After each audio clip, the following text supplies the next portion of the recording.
Hey guys, welcome to the Quacks Podcast.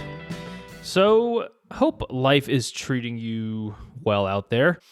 So today I have an episode for you with a couple news pieces, and the first piece of news comes from Amazon, who confirmed their plans on removing the amino acid NAC from their websites.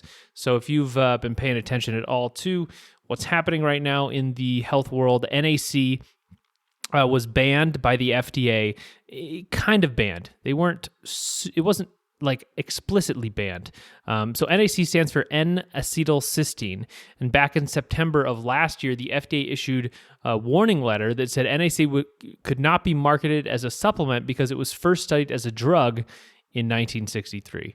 Don't know about that reasoning, but that was their stated reason, I guess. So NAC is a pretty popular supplement for many different reasons. There are some great studies on it, which clinically prove it can help depression, anxiety, and bipolar. Mike Cernovich is a big proponent for it. He's a big guy on Twitter for those mood reasons. Many people take it by itself or in formulations to help with allergies, thinning mucus, better breathing, asthma, and it also helps with liver health. It's a precursor to glutathione, so it can help detox your liver. So it's very popular as a supplement. Now, with that said, I actually don't like NAC that much.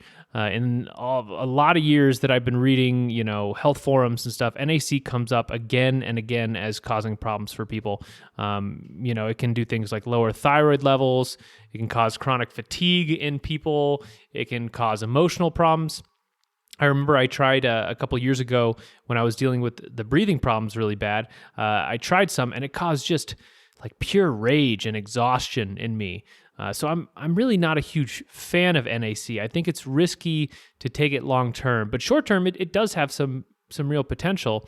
And despite not being a fan of it, I still want it to be available out there. I want people to be able to buy an amino acid off the shelf. So why is the FDA cracking down on NAC? Why is it banned? Well, if you've been reading the interwebs in the last year and a half, NAC is an ad hoc treatment for the virus that shall not be named. The virus hurts your lungs, it lowers your glutathione levels, and it makes you exhausted, which are all things that NAC can help with. So the FDA obviously didn't say that this is the reason that they are banning NAC. They didn't say that outright, but the timing of these warning letters, which coincided with right before the vaccines hit the market and the fall weather, which would cause a case spike, which it did, well, it makes perfect sense. It lines up exactly. Despite what they say, the FDA is not our friends all the time. They say they're about safety, but the first and foremost job of the FDA is to protect the business and the profits of big pharma and big agriculture, basically food and drugs. One of the things I learned in economics back at ASU, and it's really amazing that I actually learned this at a college given what has happened to them now. I doubt I would learn this at a college now, but back then at least, the economics professors, they were all really big free market girls and guys. They taught that free market was the best way to go, and one of the reasons was because of what's called regulatory capture. Now, what this says is that whenever you create a government organization to regulate some business industry, that government organization will be completely captured and controlled by that industry within a certain amount of years. And maybe that's 10 years or 20 years or something. The organization, it usually works like it's intended to for the first, few years, for at least a little while. But eventually it does get captured by that industry, and there's various reasons for that. I won't super go into it, but it's totally true. The SEC, the Securities and Exchange Commission, they're there to protect Wall Street. The Federal Reserve, they're there to protect the banks. The EPA is there to protect chemical companies and other environmental violators. It's just how it is, And if you view these organizations through that lens, their actions, like banning NAC, they make a lot more sense. And I like that. I like when things make sense, even if it's, not great sense to make. I do think there are some good alternatives to NAC, maybe not quite as complete as taking NAC, but you could get a prescription from a naturopath for glutathione. Then you can go buy it from a compounding pharmacy. At least that's how it works here in Arizona. It will need to be refrigerated, this glutathione. And then you take that glutathione and you nebulize it, meaning you breathe it in. You can get a nebulizer from Amazon for like $30. They're not too expensive. And you do that when you need it, and it will clear mucus out of your lungs, and it kind of gives you many of the same benefits that NAC will. And I think this is a nice substitution. I actually do this every day. I've been doing this for years now, and it costs me about $100 per month, which, that isn't super cheap, but it's not too expensive either as far as, medical treatments go.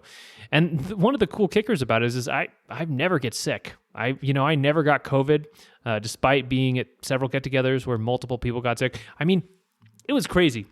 I went to a get-together where literally every adult who came and went, they got COVID soon after, except me. It was amazing. It was like, wow, everybody got COVID but me.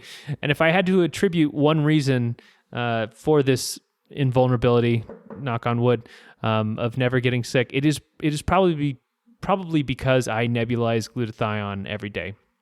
So the NAC is off the market, and like I said, they didn't super ban it. They just sent some warning letters saying that it couldn't be marketed as a supplement. It's not like an outright ban, so I don't get exactly why everyone's getting off the market with it, other than when the FDA kind of hints that something's banned but not totally banned. It's like they don't want to ban it outright because that would involve lots of paperwork and studies and reasons for banning it. But if they do a soft ban, they can basically just make any company who uses NAC, they can just make their life hell. And so it's a skeezy way of doing business, but that's what we got.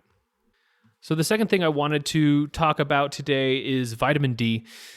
So everywhere you look, vitamin D is a wonderful vitamin that does really no wrong. I think most people I talk to who come into a health food store use vitamin D. I remember around 2011-ish, back when I was first starting at Healthy Habit, it was really making big waves on the health scene. I mean, it seemed like most chronic diseases were finding a connection to low vitamin D levels, and even mainstream doctors were, they were getting in on recommending it.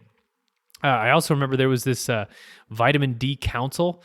That was kind of one of the big buzzwords. They were this organization who was collecting studies on vitamin D and recommending everyone take lots of it. It sounded very official. It was like, well, the vitamin D council recommends 5,000 IU per day. And it was like, oh, well, I better take it. Anyway, I think the science is coming around a little bit to view vitamin D levels in a more nuanced way, let's say. I've been doing some research on this thing called the Marshall Protocol, which is used to treat autoimmune diseases. And it has a very contrarian view of vitamin D that I think can inform all people, not just those with autoimmune conditions, but all people, about the fallacies when the pitfalls that you can run into when dealing with supplements and with health. So what's the Marshall Protocol? The Marshall Protocol, it's about correcting the root cause of autoimmune disease, which it claims are bacteria and maybe viruses that infect us and then release substances that trick our body into not attacking the bacteria or the virus so that they can live on inside us in this kind of chronic underlying infection. And these little critters do this by sabotaging what is called the VDR, or the vitamin D receptor. And there's actually some decent evidence for this. There is some evidence that autoimmune conditions could be low levels of chronic infection. If you remember back when I interviewed Ken Lassison on the gut microbiome, he talked about a doctor, Cecile Jaden, who would treat these occult infections with, multiple rounds of different antibiotics. And occult infections were symptoms like chronic fatigue, that matched some infection, but they couldn't find evidence of the infection. That was the whole occult part. It was like, oh, there's an infection there, but it doesn't actually exist. Dr. Jaden just threw antibiotics at it, like a dartboard, and that worked somewhat. There's also some studies on antibiotics helping with rheumatoid arthritis, although there are doctors who claim that that's just because the antibiotics are anti-inflammatory. So there is some evidence around that, and there's also some evidence that viruses and bacteria are able to mess with the VDR, the vitamin D receptor.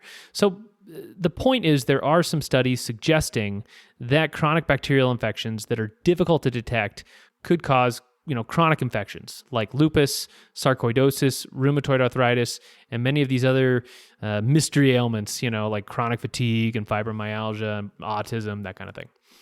So what the Marshall Protocol says is that bacteria, they release certain proteins that sabotage our body's regulation of vitamin D.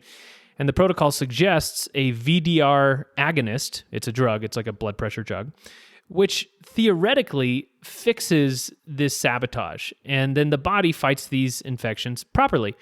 But the protocol says vitamin D is actually bad to take in this situation because it can be immunosuppressive. Now, one of the ways you can tell if this sabotage is occurring is a very low level of vitamin D and a high level of 1-25 vitamin D. Now, most people don't know, but there are multiple blood tests for vitamin D. There's the standard vitamin D blood test, which is the 25 vitamin D test or whatever. But there's also the 1-25 vitamin D test. They look very similar. But these different forms of vitamin D affect your immune system in the opposite way. So to simplify things, the regular vitamin D test that your doctor runs, you can think of that as kind of the immune suppressing type of vitamin D. And then the 1-25 type of vitamin D, that's the other type that they don't usually test, that's an immune stimulating vitamin D. So the protocol says if you have a very low level of the immune-suppressing vitamin D and a high level of the 1-25 immune-stimulating vitamin D, that is the body attempting to fight one of those underlying infections. It's basically like the body is trying to get the immune system ramped up and dealing with foreign invaders. And so, the foreign invaders, they've messed with the VDR, the vitamin D receptor. And so this vitamin D blood test signal is kind of going on deaf ears. But the test itself is saying, look, this immune suppressing vitamin D is low. And so that means the immune system is trying to be ramped up, or the immune stimulating vitamin D is high. And so that means the immune system is trying to be ramped up. It's kind of like the same signal. Now, if this is true, in some people's cases at least, then the regular vitamin D that your doctor tests is actually, it's not a cause of health or disease. It's an effect of what your body is trying to do. Meaning, if you have low vitamin D, if your doctor says, hey, you have low vitamin D, this could be a sign that your body is pushing down your vitamin D level to attempt to ramp up your immune system. There's an infection there. The body wants to fight it. But because vitamin D is, all that in a bag of potato chips, every doctor is talking about how great vitamin D is. Well, what is the doctor going to say when you have a low vitamin D level? They're going to say, well, let's give you some more vitamin D so that we can improve those levels. Let's get those up. But how is your body going to like that if you're in this situation? Well, if it's trying to fight an infection, more vitamin D is the exact opposite thing that the body would want. Within this theory, it's going to suppress the immune system, and the body doesn't want to do that. The body wants to increase the immune system. Now, there are different types of immune cells, and some immune cells are actually increased from the vitamin D that you take. So, it gets complicated, but let's not make it too complex. For just this theory, let's keep it like this. The whole point of this, though, is that humans make this mistake constantly. They mix up the cause and effect, and they label an effect a cause. It's kind of like blaming firemen for a fire because, by golly, whenever there's a fire, don't we see firemen there at the same time? That can't be a coincidence. The firemen, they must be causing it. And if we just get rid of the firemen, man, we won't have a problem with fires. In health, it's very similar. There's the whole cholesterol and heart disease, It's like, by God, look at these high cholesterol levels and they get heart disease. It must be the cholesterol. So it's kind of like that in this situation. It may be the case with vitamin D. Yes, there are studies that say that people with vitamin D levels between 40 or 50 and 80, so 40 to 80 or 50 to 80, they tend to have the best health outcomes. This is true. But that may be just a marker for health. It may not be the cause of health, which means giving people vitamin D to get their levels up into that range it's not going to give the promised benefits. You're not going to get all the extra survival from being in that golden zone of vitamin D, which is actually, that's what a lot of studies tell us. Giving vitamin D to people, it sometimes helps, and sometimes it does nothing, and sometimes it might even harm. Now, I'm not saying that taking vitamin D is bad for you. Don't misunderstand me. Yeah, many studies show that giving vitamin D to people, it does not do anything, and maybe it hurts, but some studies say that there are benefits. What I am saying is that if you have an autoimmune condition, or let's say you have several vitamin D tests and they all come back low, and you've been taking a ton of vitamin D now, for ages, and your levels just won't come up. Well, maybe those low levels are signifying something else. Maybe taking vitamin D is actually fighting what your body is trying to do. Your body's trying to strengthen a certain aspect of its immune system to fight an infection. So this could definitely be the case. While I was reading up about the Marshall Protocol, I did run into another doctor who claimed that he could raise people's vitamin D levels by treating underlying infections. So there are other puzzle pieces to this low vitamin D level thing. And if you are one of those people who took some vitamin D, your levels came up and they stayed up, well, carry on. You're probably getting some benefits. Good for you. But man, that can be such a trap to get into when you think you are doing something good because of what you've been told. But in reality, you're actually fighting what your body is trying to do. And I know this can be so complicated. People ask me like all the time for this podcast to just make it simple, tell me what to do. Like stop having, on one hand, this is great. On the other hand, this kind of sucks. Is it good for me or bad for me? Just tell me. And I wish I could say it was simple. I've been messing around with supplements and health stuff and learning and researching for more than 10 years now. And it just gets messier the more I learn. And I'm dedicated to telling the truth. I'm not going to, it would be a lot easier to build an audience and to get more followers and to get more popular by just sticking with the position and hammering it over and over again. There are people like Morley Robinson who built an entire career on recommending magnesium for everything. I mean, he's got that magnesium Facebook group with tens of thousands of people. He built his career on just saying, use magnesium for everything. And I cannot stand people like that. I'm sure he's an interesting guy. I almost got to interview him one time, and I would have loved to interview him, but I just remember thinking that there's just some dishonesty there. Because when people tried magnesium, maybe a lot of people got good effects, and they were like, wow, this is working great. I mean, the group was huge, so lots of people did get good effects. But if you didn't get good effects, you were just told to take more magnesium. It wasn't really about helping people. It was about building a brand. And I guess I'm not looking to build a brand. If I do have one position that I do want to hammer home, it's that you have to be empirical. You have to be pragmatic at the end of the day.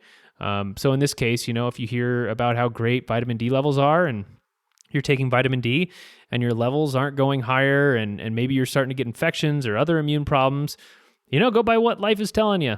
It isn't working. Switch it up.